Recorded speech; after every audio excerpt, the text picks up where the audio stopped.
அனைவருக்கும் வணக்கம். இது சாரதி லா ஸ்டடீஸ். சாரதி லா ஸ்டடீஸில் பிஎஸ்சியில் அடுத்ததாக பார்க்கக்கூடிய மிக முக்கியமான கான்செப்ட் தான் இந்த கொராபரேட்டிவ் எவிடன்ஸ், அதாவது உறுதியூட்டும் சான்றுன்னு அர்த்தம். உறுதியூட்டும் சான்றுனா என்னென்னா துணை சான்றுன்னு கூட நம்ம யோசிச்சுக்கலாம். அதாவது ஒரு துணைக்கு ஒரு சான்று வந்தால் எவிடன்ஸ் வந்ததுன்னா கொஞ்சம் மேலும் இது ஒரு பலமாக இருக்கும் அப்படின்ற மாதிரி மனசில் வச்சுக்கிங்க. உங்களுடைய எக்ஸாம் எழுதும்போது இந்த வார்த்தை உதவிகரமாக இருக்கும்னு நான் நம்புகிறேன்.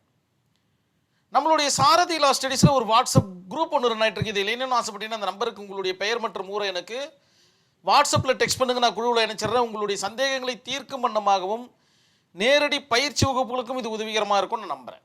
இந்த 3 லைனை படிக்கும்போது வாட் இஸ் கொராபரேட்டிவ் எவிடன்ஸ், அதாவது உறுதியூட்டும் சான்று என்றால் என்ன அப்படின்றது நமக்கு மிக அற்புதமாக புரிய வரும். ஒரு முக்கிய சாட்சியை உறுதி செய்யும் கூடுதல் சாட்சி முக்கிய சாட்சியால் கூறப்பட்ட விஷயம் உண்மையானவை என்று உறுதிப்படுத்தும் மற்றொரு சாட்சியே உறுதிப்படுத்தும் சாட்சி ஆகும். ஏ என்கின்ற ஒரு நபர் பார்த்தீங்கன்னா ஒரு ஐ விட்னஸாக இருக்கிறாரு. இவர் பிரைமரி எவிடன்ஸாக இருக்கிறார். இவர் தான் பார்த்தீங்கன்னா அந்த வழக்குடைய பேக் போன். இவர் என்ன பண்ணுறாருன்னா ஆனரபிள் கோர்ட்டில் சாட்சியம் அளிக்கிறாரு.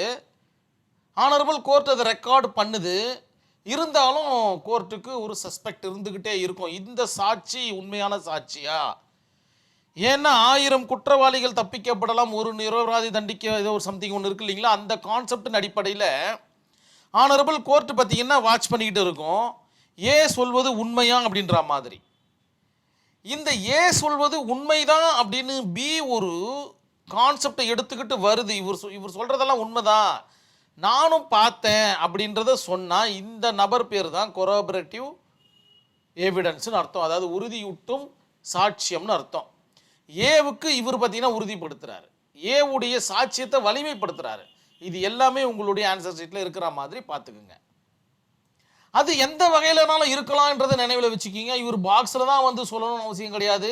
வெவ்வேறு வடிவங்களில் இவர் சொல்லலாம். அதற்குண்டான கான்செப்ட் தான் இந்த 2வது பேராகிராஃப். ஒரு எக்ஸாம்பிளாக பார்த்துக்குங்க. உங்களுடைய ஆன்சர் ஷீட்டில் ஒரு இல்லுஸ்ட்ரேஷனை ஃப்ரேம் பண்ணுங்க. ஏ கூறுகிறார். ஏ என்ன பண்ணுறாரு? ஏதோ ஒரு விஷயத்தை கூறுகிறார். பியின் கையில் கத்தி இருந்தது. பியுடைய கையில் கத்தி இருக்குதுங்க அப்படின்னு ஏ சொல்லுது.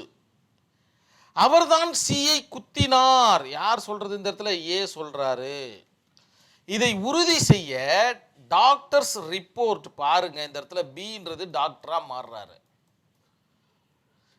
காயம் கத்தி குத்து போன்றது என்று கூறினர். அவங்களுடைய ரிப்போர்ட்ல பார்த்தீங்கன்னா இந்த காயம் பார்த்தீங்கன்னா இந்த இன்ஜுரி பார்த்தீங்கன்னா கத்தியால குத்தப்பட்ட ஒரு இன்ஜுரி அப்படின்ற மாதிரி ஏ சொன்ன கான்செப்டையும் பி கத்திய கையால் வச்சிருந்ததையும் சி குத்துப்பட்டதையும் மூணுத்தையும் பார்த்தீங்கன்னா இவர் கரெக்டாக லிங்க் பண்ணி இது கத்தியால் ஏற்பட்ட காயம்தான் சொல்லும்போது ஏ சொன்ன விஷயம் அந்த இடத்துல ஸ்ட்ராங்காக மாறுது பாருங்க.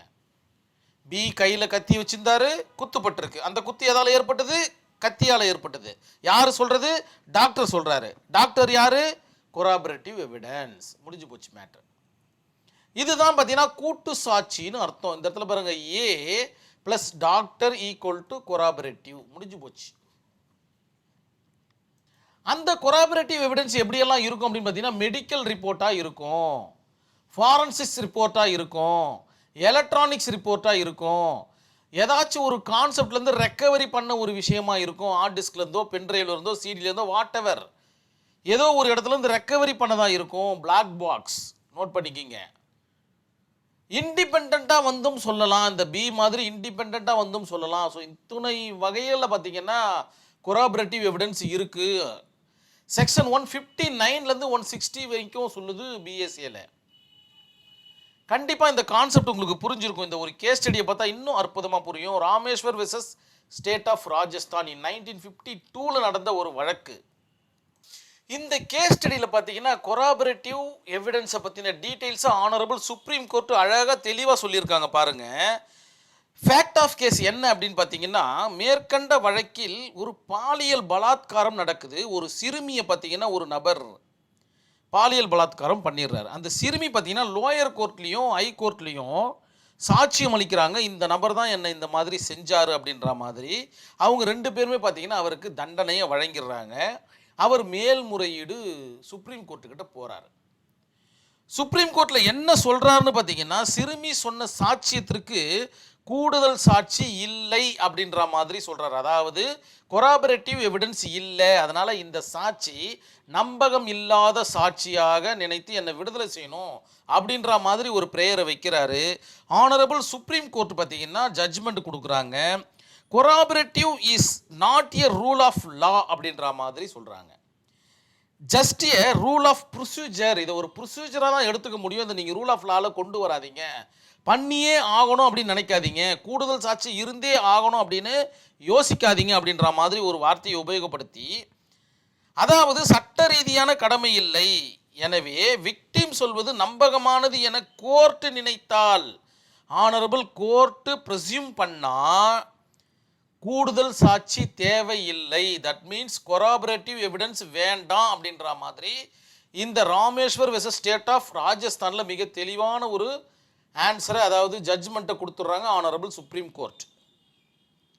இந்த கான்செப்ட் பார்த்தீங்கன்னா எல்லா இடத்துலையுமே மிங்கிள் பண்ணி எழுதுகிற மாதிரி ஒரு ஐடியாலஜி உருவாக்குங்க. எவிடன்ஸ்னு கேட்டால் இதையும் கூட இணைச்சிக்கிங்க. அதாவது கொராபரேட்டிவாக கொண்டு போயிடுங்க, கூடுதல் ஆன்சராக கொண்டு போயிடுங்க. இதெல்லாம் உங்களுடைய ட்ரிக்கு. இதெல்லாம் கண்டிப்பாக இந்த வீடியோ உங்களுக்கு புரிஞ்சிருக்குன்ற நம்பிக்கையில் நான் இந்த வீடியோ கம்ப்ளீட் பண்ணிக்கிறேன். நன்றி, வணக்கம்.